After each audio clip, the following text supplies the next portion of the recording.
Hi అండి అందరికీ, welcome to V Pot Foods. Winter season అయిపోవచ్చిందండి. ఈ వింటర్ సీజన్లో దొరికే చిక్కుడుగాయలతో ఇప్పటి వరకు రెగ్యులర్గా కర్రీస్ లేదా ఫ్రైస్ చేసి బోర్ కొట్టేసిందా? అయితే ఈ రోజు మీకోసం నేను ఒక స్పెషల్ డిష్ చేసి చూపిద్దాం అనుకుంటున్నానండి. ఇదేదో కాదు, ఇది కర్ణాటకాస్ బెస్ట్ అవరేకాల్ పులావ్. అవరేకాల్ అంటే ఏంటో అర్థం కాలేదా? చిక్కుడు గింజలని అర్థం అనమాట. ఒక జార్లో ముందుగా కట్ చేసి పెట్టుకున్న 8 పచ్చిమిర్చిని, ఒక హాఫ్ కప్ పచ్చి కొబ్బరిని, 10 చిన్నులపాయ రెమ్మల్ని, 4 ఇంచుల అల్లాన్ని, 1 కప్పు పుదీనా, 1 కప్పు కొత్తిమీరను వేసి గ్రైండ్ చేసి పక్కన పెట్టుకోండి. మీరు ఇందులో కావాలంటే జీడిపప్పును కూడా యాడ్ చేసుకోవచ్చండి. ఇది పూర్తిగా ఆప్షనల్ మాత్రమే. ఒక మట్టి పాత్రను తీసుకొని అందులో 100 ml ఆయిల్ వేసి హీట్ చేయండి. ఇందులో మసాలా దినుసులు అంటే 2 ఇంచుల చెక్క, 3 మరాఠీ మొగ్గలు, 1 అనాస పువ్వు, 6 యాలకులు దంచినవి, 2 బిర్యానీ ఆకు వేసి ఒక 2 minutes వేయించండి.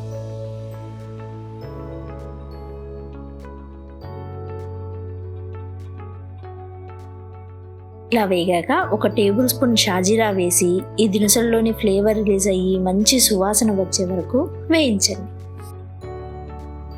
ముందుగా స్లైస్ చేసి పెట్టుకున్న 4 మీడియం సైజ్ ఆనియన్స్ వేసి 3 నిమిషాలు ఫ్రై చేయండి. ఇందులో 1 రెమ్మ కరివేపాకును కూడా యాడ్ చేసి ఆనియన్స్ ట్రాన్స్పరెంట్ అయ్యే వరకు ఫ్రై చేయండి.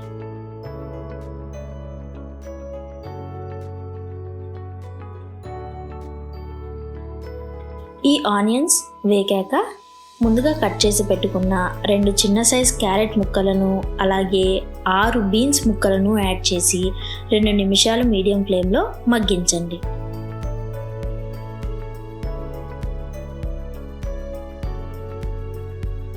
ఇప్పుడు ఇందులోకి 400 గ్రాముల చిక్కుడు గింజలను వేసి బాగా మగ్గించండి. ఇక్కడ నేను 1 కేజీ రైస్కి 400 గ్రాముల చిక్కుడు గింజల్ని తీసుకుంటున్నాను. ఇందులో ఒక ½ టీ స్పూన్ సాల్ట్ యాడ్ చేసి మగ్గించుకోవాలి. ఎందుకంటే ఏదైనా వెజ్జెస్ని మగ్గించాలి అన్నప్పుడు అందులో కొంచెం సాల్ట్ వేసి మగ్గిస్తే త్వరగా మగ్గుతుందని గుర్తుపెట్టుకోండి. మీకు ఒకటి తెలుసా, చిక్కుడుగాయలో ప్రోటీన్ కంటెంట్ అనేది ఎక్కువగా ఉంటుంది అండ్ ఇందులో ఉండే విటమిన్ డి వల్ల బోన్ స్ట్రెంగ్త్ బాగా పెరుగుతుంది. సో ఇంట్లో చిన్నపిల్లలు ఎవరైనా చిక్కుడుగాయలు తినడానికి మారం చేస్తే ఇలా ఈ రకంగా పలావ్ చేసి పెట్టండి. కొంచెం కూడా మిగిల్చకుండా మొత్తం తినేస్తారు. చిక్కుడు గింజలు మగ్గిపోయాయండి. ఇలా చిక్కుడు గింజలన్నీ మగ్గిపోయిన తర్వాత ముందుగా కట్ చేసి పెట్టుకున్న 1 కప్ టమాటో ముక్కల్ని యాడ్ చేసి బాగా మగ్గించండి. టమాటో ముక్కలు మగ్గిన తర్వాత మనం ముందుగా గ్రైండ్ చేసి పెట్టుకున్న పేస్ట్ ఉంది కదా, దాన్ని యాడ్ చేసి మీడియం ఫ్లేమ్లో మగ్గించాలి. గుర్తుపెట్టుకోండి, పచ్చి వాసన పోయేంత వరకు మధ్యలో కలుపుతూ మగ్గించుకోవాలి.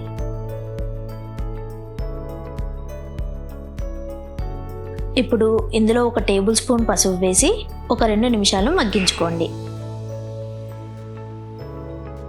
ఇలా మగ్గిన తర్వాత ఇందులో ఈ గ్లాస్తో 5 గ్లాసుల వాటర్ని పోసి మరిగించండి.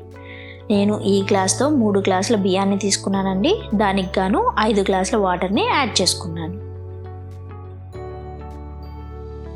ఈ వాటర్లో కొద్దిగా సాల్ట్ వేసి మరిగించుకోవాలి. ఈ వాటర్ రుచి చూసినప్పుడు సముద్రపు నీరంతా ఉప్పుగా ఉండేలా చూసుకోండి.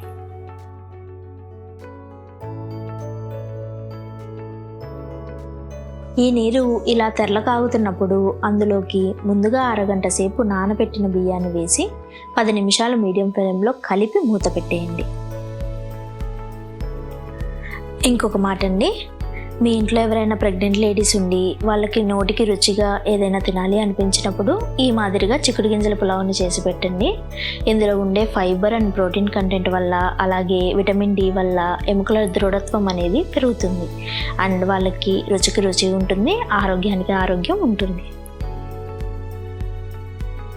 ఇలా ఈ రైస్ 80% కుక్ అయిన తర్వాత ఈ పాత్రను పక్క నుంచి ఒక తవాను తీసుకొని స్టవ్ మీద ఉంచండి. ఈ పులావ్ పాత్రను తవా మీద ఉంచి 15 నిమిషాల పాటు మూత పెట్టి మగ్గించండి. 15 నిమిషాల తర్వాత వేడి వేడి అవరేకాల్ పులావ్ అలియాస్ చిక్కుడు గింజల పులావ్ రెడీ. ఈ వేడి వేడి పులావ్లోకి రైతా వేసుకొని తింటే ఉంటుందండి, ఆ రుచి అద్భుతం అనుకోండి. మీకు ఈ రెసిపీ నచ్చిందా? అయితే ఒక లైక్ చేసేసి ఇలాంటి మరెన్నో వీడియోస్ కోసం సబ్స్క్రైబ్ చేయండి. అలాగే పక్కనే ఉన్న బెల్ ఐకాన్ని క్లిక్ చేయండి.